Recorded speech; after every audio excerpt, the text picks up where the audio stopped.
Sure. Molweni, Dumelang, Absheni, and Sekbulisa Mamdasakai, wherever you are watching right now. Kamalam Tobani.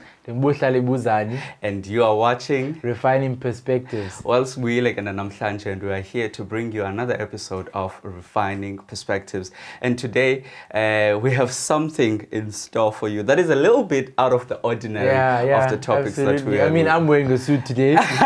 Which is something that is out of the ordinary. So today, please do call your friends and your family, everyone, to come to the round table, and please do enjoy another fun-filled and educative episode of Refining Perspectives. Please do stay tuned, and we'll be back right after this.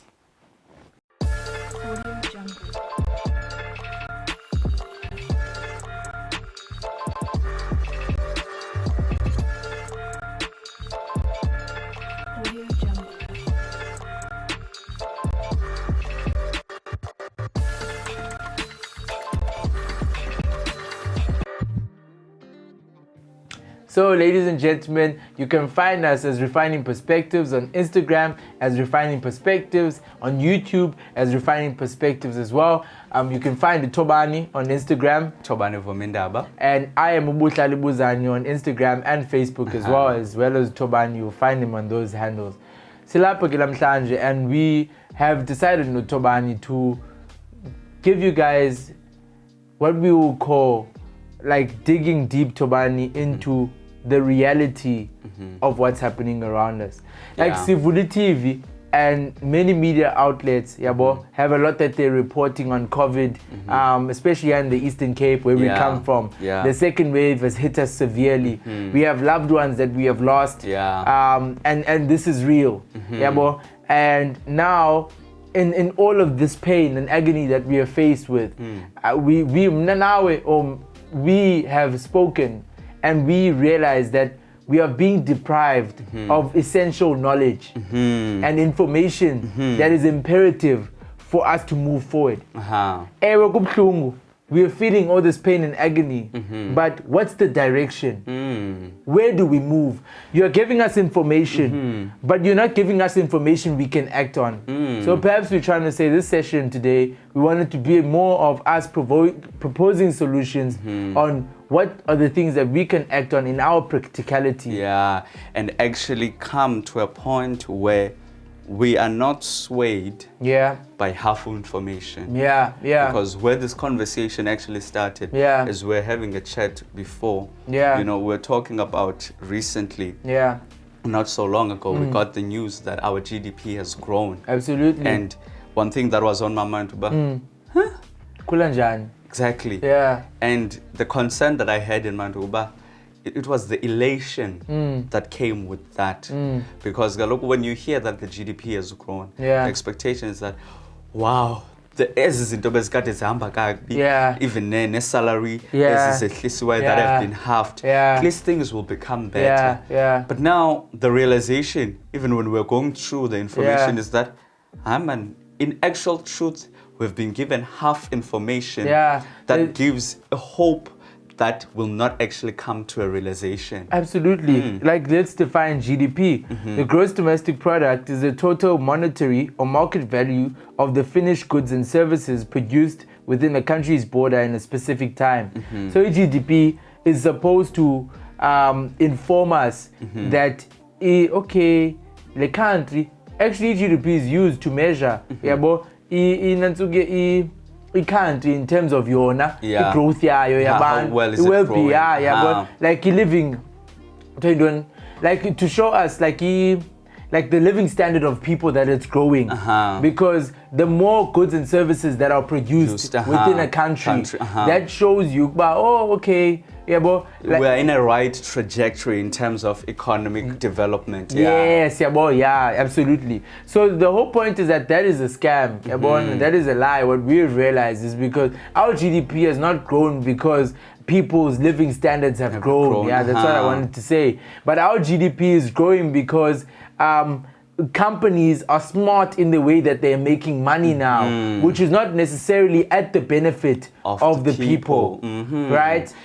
And that's the pain. Yeah. Which is exactly why we are here today to talk about this. Yeah. That at the end of this, all of this, is that the people, we are at the receiving end. Yeah. And at the receiving end, the beautiful news that were announced, irrealization yayo, ayiko. Yeah. You talk about even the fact that at the beginning of the COVID-19, there were stimulus packages that were awarded to multiple companies. But till today, many of us are still confused. And I thought by company since that are being dispersed, we won't get our salaries halved. But the reality is our actually the opposite. And absolutely, and we've seen, like even here in East London, most recently, a big company that was manufacturing snacks, LZ Snacks or whatever, closing down. It's closing down. 320 jobs lost. Gone down the drain. And that's not the only company that is retrenched there. And you ask yourself, Fuguti, hi man, like, what is, for example, I didn't even know that LZ Packaging was here in East London in the first place. And you even ask yourself, what corporate social responsibility do these companies have anyway? If we only know of them when they're shutting down. It's the only responsibility that a private company has in the community to create jobs that it can't even sustain in terms of its business model. So, and my question in all of this, Tobani, is that now, like, with all of this being said and done, why is the reaction of corporate companies, because we've seen it also, like with regards to the meat industry, within our local community, big time, skyrocketed, in the air. And who's at disadvantage? The people. And we know that we are living in the most unequal society ever, with 55% of the people regarded to be below the poverty line, where you can't afford even the mere basics. And then we hear that even the transport industry, which is actually one that has been alluded to, GDP. But when you now look down at the nitty-gritty, this transport industry, it takes as a new year by 172%, right? And now you think to yourself, where's the beauty of all of this? What's the good news in what we are celebrating, in what the media is portraying as good news? Because now the reality of that is that as much as ikulile because of 172% increase in taxi, but umtu that is at the ground is dying. Absolutely. Because for me to just go from home to move around my township, I have to spend more than 60 rands on a single day return trip. Now, again, what is happening? Lendo was in a point whereby we are so selfish and we are so individualistic in our approach.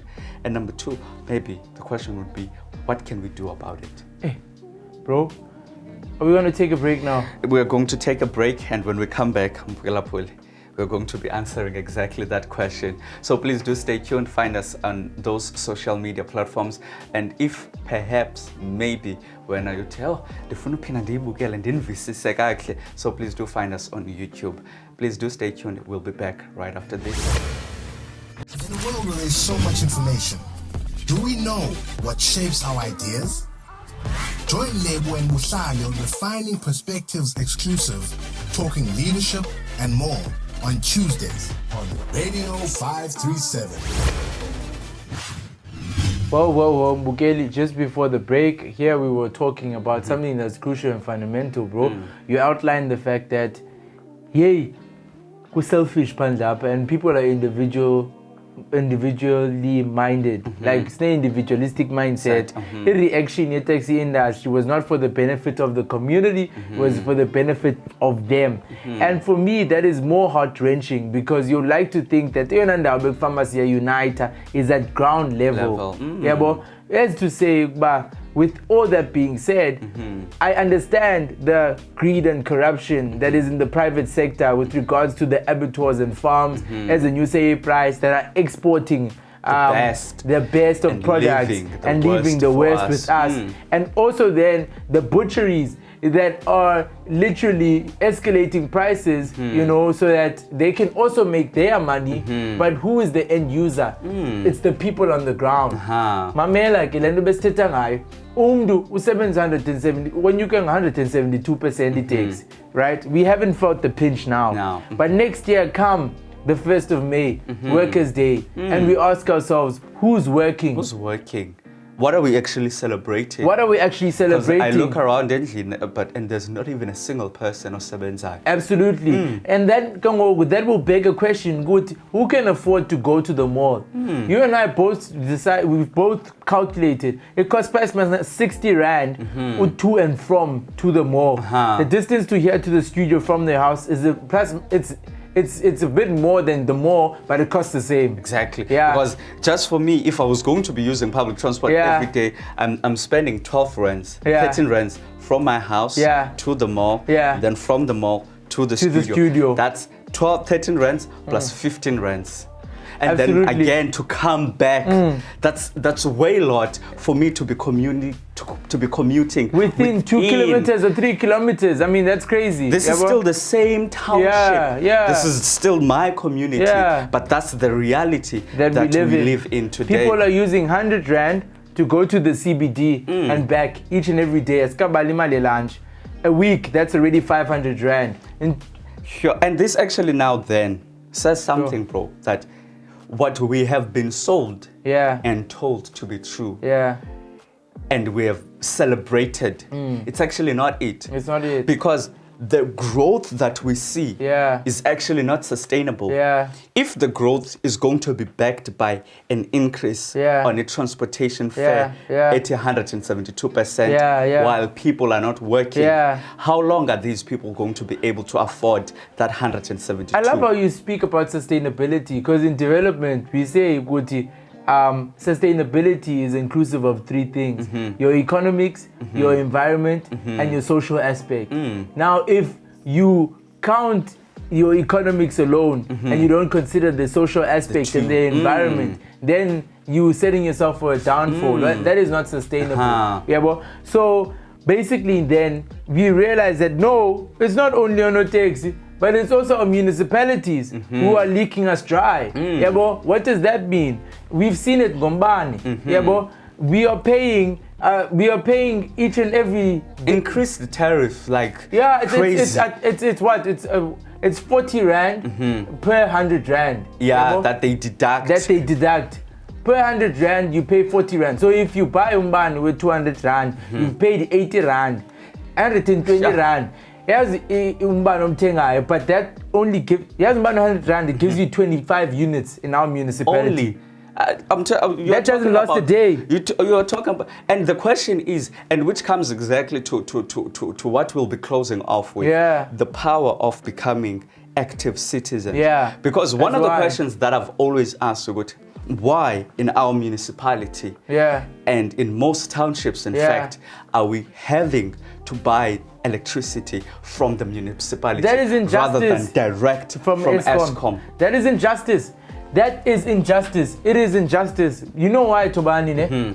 Tobani, if we were to rewrite the script, we were to say, perhaps, because soloko sikhalaza si-exploitwa based on information we do not act on. And information that sounds good, but either it's not as good as it sounds, or it's never implemented. Because I remember we questioned Lende Yombane just alone during lockdown, right? We questioned it during lockdown. Got to know is because municipalities not sure that people are going to pay because now and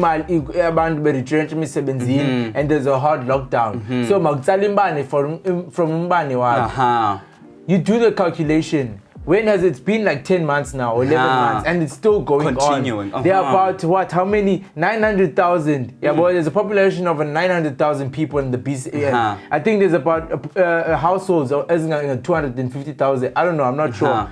But you calculate the households in the BCM, and you really calculate how much each household spends during the week on Umbani and a month in a year. I think the average would be nothing less than 400 rands. Each house. I actually calculated at a point, right? And I got to plus minus $1 billion. I think it was 900 million that the municipality is in this year of COVID-19 from abantu of the community. So you ask yourself, who do we have? If corporate sector is not willing to come, I'm not saying that maba pising or what, and they must not now act in a way that makes business sense to them. Exactly. No, we're not saying that. But the least that should be done is a collaborative effort between private sector, the municipality, which is government, and also the people. And considering these are the people who actually are the consumers and the buyers. And then that speaks again to then what we need to really get to, the importance of us becoming active citizens. You know, because as we're talking, the reason why we're talking like this is because we're able to go back after hearing the good news that made everyone excited. The GDP in Q3 has actually escalated. No, everything's are looking good. Actually went back and said, let's click on that PDF. Let's read that. You actually said something earlier on. Back then, they used to say to hide knowledge from a black person, put it in a book. Today, no, put it in a PDF. Put it in words somewhere, and they will never read it. And that's one of the things that puts us at a disadvantage, and that's one of the things again that we can actually turn it into an advantage, because they can take everything from us, but knowledge, and when we know our rights and we are able to act on them, we can be able to take ourselves out of this quagmire that we find ourselves in. Absolutely. And maybe last but not least, I mean, we've seen cruelties. We saw even that community during lockdown. Imagine. Like, or increase your EP, like for you to, how sane are you to pass a law? How sane are you as a business person to pass a law that is at the detriment of the people that you're meant to protect and serve? Perhaps our heed and our call, bro, is to say, but first and foremost, for our business sector and for our government to be accountable, we need to start becoming active citizens. But that means we need to start taking responsibility. City, hey guys, I'm telling you, we're not prophets, Toban, but Workers' Day, so who is working, and no one will be working. I'm not prophesying, but I foresee a barrage of protests approaching that day, or even on that day. Absolutely. On that day. Absolutely. Because the way that things are happening. If I'm not leading one of them. Because I remember, I don't know who said this, but it's a system that puts the majority at a disadvantage is not sustainable. It's not. And if we're going to be in a country, a majority of the people are not employed, they don't have an income, they barely can afford the basics. It's a setup for a civil war. It's a setup for a ticking time bomb. And now what I believe, bro, is that our generation is fed up. It's fed up. And being fed up, we're not going to burn things down. Bro? We are really, Tobani, going to be intentional in terms of the turnaround and the turnover of things. Because, bruh, like our parents have had the threshold of having to be loyal because of being liberated in the past or anything like that. Now, the opportunity and the chance that we have is not to just rant on social media. We are not romancing with the past because we're not even there. Not even. And the truth is, Tina, we are even able, we have been afforded an opportunity to be true to some of the compromises that were made. And now we get the chance to deal with them, which is then the reason why we really need to become citizens that are knowledgeable. Make it just an example that I made earlier on when I was chatting to you. Basic things that we don't know. You deal with a councillor in your ward. We are in Danzanum, and you deal with your councillor in your ward as if this is the high person. And I remember my mentor telling me the story where they live. He needed a proof of address, and he called the ward councillor, and the ward councillor was like, "Okay, where do you live?"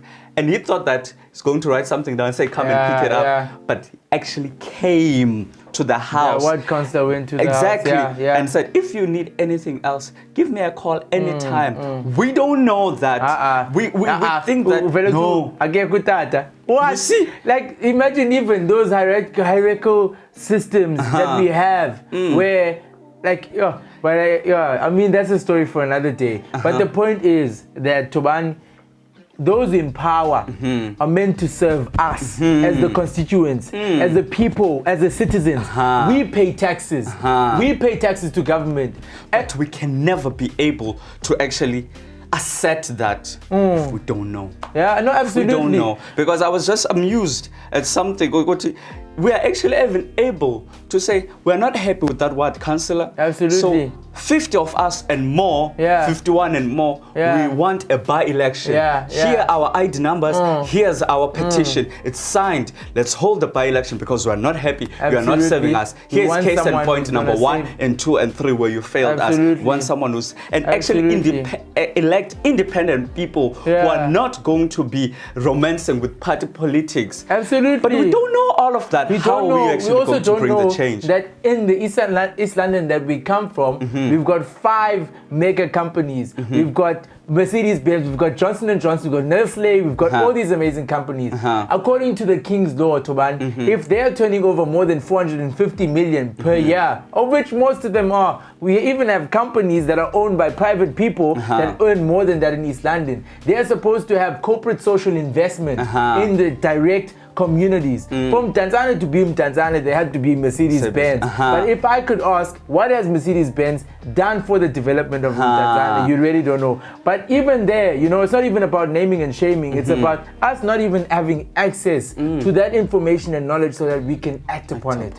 We are all supposed to be called to be responsible. We've spoken about our municipality. We've spoken about the township economy. We've spoken about, which are onotex. We've spoken about the private sector, which are the farms and abattoirs surrounding us. Now we are also pleading to the citizens as well, which are Tina. Let's take responsibility. It's time for us to take responsibility. Mbukelekai, perhaps maybe today it was that educational session where we say, get up, do something, stop complaining, and now start do something. Because I don't have a problem with us complaining, but I have a problem with us complaining and then doing nothing because it changes completely. Where do we start? Start IDP, Ward Council Yako. Ask if IDP, which is the Integrated Development Plan, and understand when a community zithini plan is agenda ukuyo, so that uzoyazi role kwazi udlala ekuphuciseni nendawo kuyo. And maybe last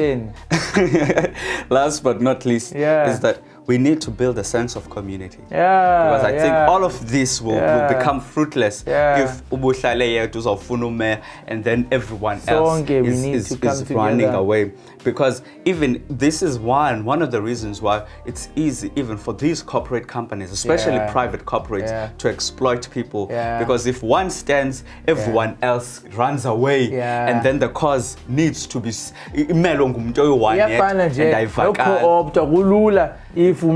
exactly. So we need to gain a sense of responsibility and become people who really even our constitution and everything, our governance, rather than saying me first, individualistic approach, put the people first, and let's revive that spirit of Ubuntu. Integrity, honor, respect, all those values that come with transparency. Let's integrate them into our communities. That's all we need. Yeah, absolutely. Well, Mbukelekai, thank you so much for tuning in. This has been a fun-filled and very I loved it.